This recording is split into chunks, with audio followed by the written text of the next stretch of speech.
Hey everybody, welcome out to another episode of Balled Up Genetics. My name is Lloyd, and if you like reptiles, then this channel's for you. And today is our 25th video that we've put out on this channel, and today we're going to be talking about feeding your snakes, the do's and don'ts. So stay tuned.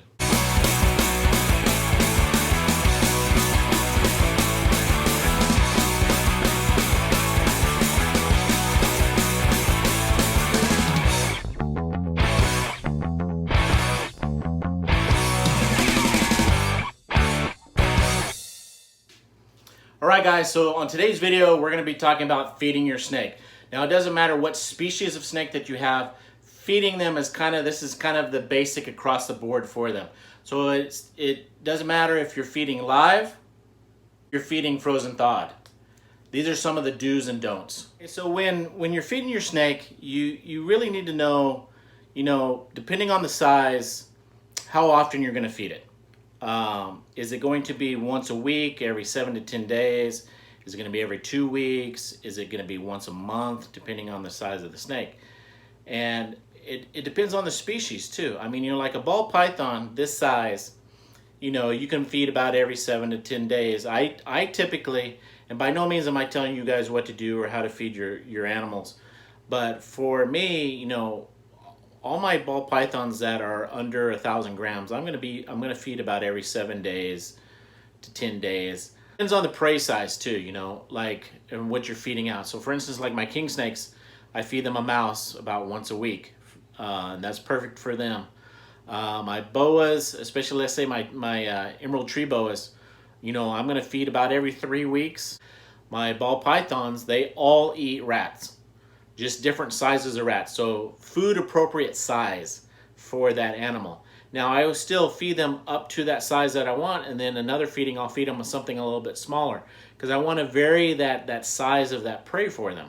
Hey, you need to have variety. Even though if you may feed the same thing, you can have variety by the size of the animal that you feed out. Now you don't want to feed them something super big. Again, you want to feed them something that's going to be for their size. Typically, like the width of their body. But you can change up the size of that prey, make it a little bit smaller 1 week, make it the exact size that you need the next time that you feed out. And then too, like ball pythons, in some places you're allowed to have African soft furs. Now remember, ball pythons coming from Africa, they're genetically made to eat African soft furs, rats. That's what's in that area. So are they more beneficial food-wise and health-wise for a ball python to eat? I'm pretty sure they are, since that's their genetic makeup and they have come to eat. Now, is it okay to feed them a normal rat that everybody feeds in the industry? Yeah, it is too. Some people, that's all they feed out to their ball pythons, and they're perfectly fine. But, an African soft fur, should be a little bit better because that's what that snake is made to eat. And then, of course, there's other things like, do I feed live? Do I feed frozen thawed, which is you get it frozen from a company, you thaw it out to room temperature, you warm it up just a little bit to get that heat signature so that snake will start hunting that and go after it and see it as a food source. That's really up to you. I do a little mixture of everything. And it all really depends on my snakes. What are they preferring? Some prefer just live. No matter what I've tried, they just won't go to frozen thawed. I have other ones that like frozen thawed over live, and I have ones that just don't care. You just put that food in front of them and they're going to eat it. So it's getting to know your animal that you're taking care of, or your group of animals that you have, and what they prefer. And then get on a routine feeding schedule. Like I said, depending on the size of your snake, are you feeding it once a week, twice a week, once a month? And try and be consistent with that. I know, some people say, well, in the wild, they don't have prey all the time, but this isn't the wild. So what you do is you just vary up their diet by size of the animal that you're feeding. Is you want to feed size appropriate food to your snakes. You don't want to overfeed them. And when you're feeding them live, you don't want to leave that rat in there for a long period of time if they don't eat it. A lot of snakes, they get injuries from the rats that you put in live. Somebody will put a rat in and they'll let it go a day and not check. No, if you're going to feed live, you need to check later on in that day to make sure it's been eaten or not. If it hasn't been eaten, that snake doesn't want it, move that rat to another snake or put it up until next time. But definitely when you feed live, you need to pay close attention to what's going on with your snake and make sure that it's eating that rat. Now, frozen thawed, again, does the snake take it right away from you, coils it and eats it, or do you have to leave it in the enclosure for it to come up to and then eat it? No matter what, you got to check on them again. You don't setting in your snake enclosure and starting to turn bad because the snake hasn't eaten, and then you start to, you get that smell. You got to clean up that mess. So again, you need to check on your snakes when you feed them to make sure that they've been handled. The other thing you don't want to do is handle your snake shortly after it's been fed. I usually go about 2 days, let them get a good digestion on that food. Some I might go longer, but I never pick up the snake that day that it's eaten or even the next day. I don't, because some snakes can regurge that food, and that's not healthy for that snake. So when you feed a snake, you want to leave it alone for a while, for at least a day or two. Let it really digest that meal. Again, when you feed live, you want to make sure that they've eaten that meal and don't leave it in there so that rat or that mouse chews on your snake. And even if you feed out frozen thawed, you still want to make sure that that snake has eaten that meal. So these are just some of the things that you need to know when you're a snake owner. Just to recap real quick, some of the do's and don'ts. You do want to feed size appropriate meal to your snake.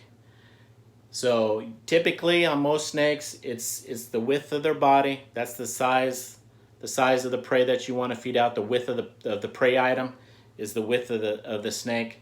You don't want to overfeed them. That can cause health issues down the line.